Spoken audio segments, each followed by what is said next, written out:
চট্টগ্রামের রাউজানে গাউসুল আজম মাইজভান্ডারির জাতীয় হিফজুল কোরআন প্রতিযোগিতা উপজেলা অডিশন অনুষ্ঠিত হয়েছে। সকালে শাহরাবাদ দলিয়াবাদ দায়রা শাখার প্রাঙ্গণে অনুষ্ঠিত এই প্রতিযোগিতায় রাউজান সহ পার্শ্ববর্তী উপজেলার শতাধিক শিক্ষার্থী অংশগ্রহণ করেন।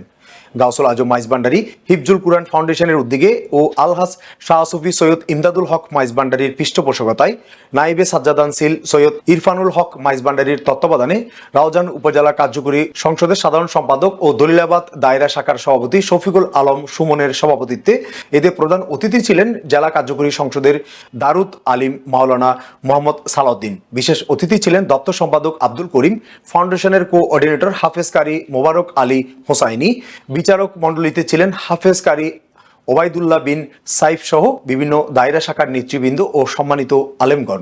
অনুষ্ঠানে বক্তারা হিফজুল কোরআন প্রতিযোগিতার মাধ্যমে প্রজন্মকে সঠিক কোরআন শিক্ষার উদ্বুদ্ধ করার আহ্বান জানান। পরে বিজয়ীদের হাতে পুরস্কার তুলে দেওয়া হয়। আড়ম্বরহীন